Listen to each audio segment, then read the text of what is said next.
Under adjudication. এই under adjudication কথাটি অর্থাৎ বিচারাধীন কে থাকে? যারা ক্রিমিনাল, সন্ত্রাসী, কোনো অপরাধের সাথে জড়িত। কিন্তু বাস্তবে কি আমরা বা দেশের জনগণ, পশ্চিমবাংলার জনগণ অপরাধের সাথে জড়িত এই লক্ষ লক্ষ মানুষ যাদেরকে আন্ডার অ্যাডজুডিকেশন করা হয়েছে? এটা সম্পূর্ণ গোটা বাংলার মানুষকে অপমান করা একটা নোংরা ষড়যন্ত্র, এবং এর মাধ্যমে একটা গভীর ষড়যন্ত্রের দ্বারা একটা জেনোসাইডের দিকে বাংলার মানুষকে নিয়ে যাচ্ছে, যেটা খুবই একটা উদ্বেগের বিষয়। আমাকে নিয়ে হিয়ারিং করা হচ্ছে, অথচ আমাকে ডাকা হচ্ছে না। সেটা আমার কি হিয়ারিং করা হচ্ছে? যেখানে যেই কাগজপত্র আমি জমা করেছিলাম, যার ভিত্তিতে আমাকে আন্ডার অ্যাডজুডিকেশনে রাখা হয়েছে, অথচ সেই কাগজপত্রে আবার তিনি দেখছেন যে কাগজপত্র এই আরোরা দেখেছেন, সেগুলো দ্বারা আমাকে রিজেক্ট করেছেন। আবার সেই কাগজপত্র দেখছেন, আদৌ সেখানে আমার কাগজ আছে কি নেই, বা আমার আরও অন্যান্য কাগজপত্র আরও থাকতে পারে, বৈধ কাগজপত্র থাকতে পারে। হয়তো অনেক ভোটারের তখন সে কাগজপত্র জোগাড় করতে পারেনি, পরবর্তীতে জোগাড় করেছে, সেই সুযোগটা তো তাকে দেওয়া হচ্ছে না। সম্পূর্ণ তার অনুপস্থিতিতে, একজন ভোটারের অনুপস্থিতিতে হিয়ারিং করা হচ্ছে। কি হিয়ারিং হচ্ছে সে আদৌ জানতে পারছে না। ফলে তারপরে যখন তাকে সম্পূর্ণরূপে রিজেক্ট করে দেওয়া হবে, তার ভোটাধিকার হরণ করে নেওয়া হবে, ভোটার লিস্টে তার নাম থাকবে না, তখন কোর্ট আবার বলছে তাকে ট্রাইব্যুনালে যেতে হবে। অর্থাৎ তার কাগজপত্র সমস্ত সঠিক থাকার পরেও তাকে রিজেক্ট করে দেওয়া হলো, তারপরে তাকে হিয়ারিংয়ে পাঠানো হবে কোথায়? ট্রাইব্যুনালে, যেটা আরও ভয়ঙ্কর এক ষড়যন্ত্র। এই জুডিকেশনের মাধ্যমে যদি আমাকে সেখানে উপস্থিত হওয়ার সুযোগ দেওয়া যেত, তাহলে এটা একটা ভালো দিক হতো। কিন্তু দুর্ভাগ্য, সেখানে আমাকে সুযোগ দেওয়া হয়নি। তার মানে বুঝে নিতে হবে এখানে আরো একটা গভীর ষড়যন্ত্র রয়েছে। এই ট্রাইব্যুনাল, অনেকে ভাবছে যে ট্রাইব্যুনাল গঠন করার নির্দেশ এসেছে, এটা আরো ভালো দিক। কিন্তু আমরা আসামের অভিজ্ঞতা থেকে জানি এই ট্রাইব্যুনালে কি হয়েছিল। সেখানে ফরেনার্স ট্রাইব্যুনাল গঠন করা হয়েছিল।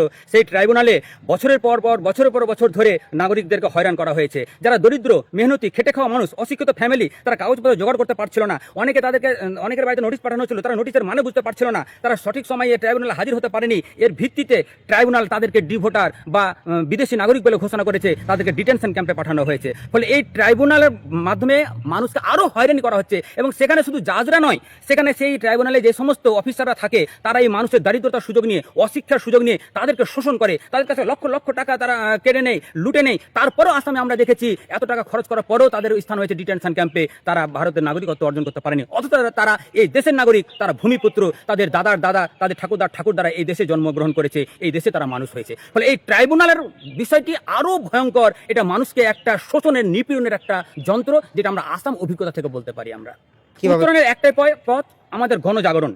গোটা বাংলার মানুষকে আমাদের ঐক্যবদ্ধভাবে, হিন্দু মুসলিম নির্বিচারে ঐক্যবদ্ধভাবে আমাদের নেমে আসতে হবে। মুসলিম, দলিত, যত মানুষ রয়েছে, মতুয়া, সবাইকে ঐক্যবদ্ধভাবে আমাদেরকে এগিয়ে আসতে হবে। এবং আমাদের একটাই দাবি হতে হবে, আন্ডার অ্যাডজুডিকেশন বাতিল ঘোষণা করতে হবে, ট্রাইব্যুনাল বাতিল ঘোষণা করতে হবে। এবং যাদের নাম 2025 সালের অক্টোবরের ভোটার লিস্টে ছিল বা খসড়া লিস্টে যাদের নাম ছিল, তারা প্রত্যেকে আমরা দেশের বৈধ নাগরিক। ফলে আমাদের বিরুদ্ধে কোনো আন্ডার অ্যাডজুডিকেশন থাকবে না, আমাদের কোনো ট্রাইব্যুনালে যেতে হবে না। এর বিরুদ্ধে গোটা বাংলার মানুষ যদি আমরা ঐক্যবদ্ধভাবে রাস্তায় আমরা নেমে আসতে পারি, তাহলে একমাত্র সরকার এবং নির্বাচন কমিশন তাদের এই ষড়যন্ত্র থেকে সরতে বাধ্য হবে, তাছাড়া নয়। আজকে আমরা রাস্তাঘাটে দেখছি 2-4 নিয়ে, যেখানে সেখানে একটা ডেপুটেশন দিলাম, একটা র্যালি করলাম, কিছু হবে না। তারা জানে এগুলো তারা হবে, এগুলোকে দিয়ে তারা পুলিশ দিয়ে, প্রশাসন দিয়ে তারা দমন নিপীড়ন চালাচ্ছে। যদি আমরা ঐক্যবদ্ধভাবে আমরা আন্দোলন করতে পারি, যেটা আমরা দেখেছি আরাবল্লীর ক্ষেত্রে, আমরা দেখেছি আরাবল্লী পর্বতের ক্ষেত্রে লক্ষ লক্ষ মানুষ সেখানে পথে নেমে এসে সুপ্রিম কোর্ট সে আইন প্রত্যাহার করতে বাধ্য করেছে।